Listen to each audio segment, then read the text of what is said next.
जय श्री कृष्णा दोस्तों। हर हर महादेव। कैसे हैं आप सब? स्वस्थ और सुरक्षित होंगे। दोस्तों, हमें पूजन में सबसे ज़्यादा किस चीज़ की ज़रूरत होती है? ऐसी कौन सी वस्तु होती है जिसके बिना हमारी पूजन पूर्ण नहीं होती? आप सब जानते हैं, चावल, अक्षत। चावल को ही अक्षत कहा जाता है। अक्षत का अर्थ होता है अखंडित। चावल को पूर्णता का प्रतीक और देवताओं का भोग माना गया है। हमारी श्रद्धा, हमारी भक्ति खंडित कभी ना हो, सदैव बढ़ती जाए, इसलिए चावल भगवान को अर्पित किए जाते हैं। हमारे देश में किसी को भी आशीर्वाद देते वक्त कहा जाता है धन और धान्य से संपन्न हो। इसमें धान्य का अर्थ चावल ही होता है। हिंदू धर्म में चावल का बहुत अधिक महत्व होता है। इसी वजह से हर तरह की पूजन में चावल का प्रयोग किया जाता है। कोई भी पूजा, यज्ञ, अनुष्ठान बिना चावल के पूर्ण नहीं हो सकता। चावल अर्थात अक्षत, जिसका मतलब होता है जिसका क्षय नहीं हुआ हो। हिंदुओं में किसी भी शुभ कार्यों पर माथे पर रोली के साथ चावल लगाकर तिलक किया जाता है, क्योंकि हमारे लिए यह आशीर्वाद प्रदान किया जाता है कि आप कभी, आपका मान सम्मान, आपकी संपन्नता कभी भी क्षय ना हो। दोस्तों, चावल का संबंध चंद्रमा से माना जाता है और ज्योतिष में इन उपायों को आजमाकर कुंडली में चंद्रमा की स्थिति को मजबूत कर सकते हैं, जिससे वह शुभ फल देने लगते हैं और जीवन में जितनी भी समस्याएं होती हैं उन सभी समस्याओं का अंत हो जाता है। दोस्तों, यदि आप पैसे की तंगी से गुजर रहे हैं, परेशान हैं, तो आप सोमवार के दिन आधा किलो चावल शिवलिंग के पास बैठकर एक एक मुट्ठी चढ़ाएं। बचे हुए चावल को किसी ज़रूरतमंद को दान कर दें। ऐसा लगातार आप 5 सोमवार तक करें।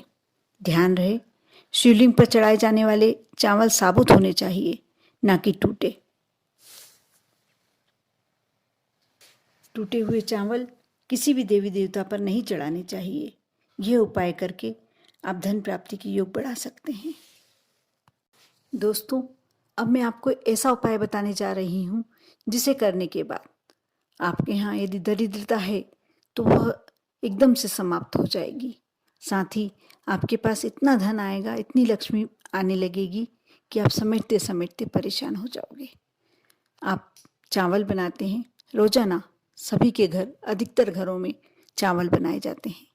आप चावल में क्या डालते हैं बनाते समय? नमक और पानी।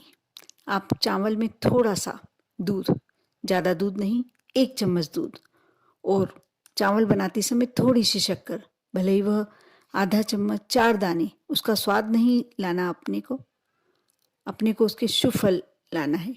आप जब भी घर में चावल बनाए खाने के लिए थोड़ा सा दूध, 1 चम्मच दूध डालें, थोड़ी सी शक्कर डालें। उसके बाद आप जो भी डालना चाहें आप डाल सकते हैं। आप ऐसा करके देखें। इससे आपके यहाँ जो नकारात्मक ऊर्जा है वह समाप्त हो जाती है और माँ लक्ष्मी की कृपा प्राप्त होती है। साथ ही यदि आप घी डालते हैं तो ये अति उत्तम होता है।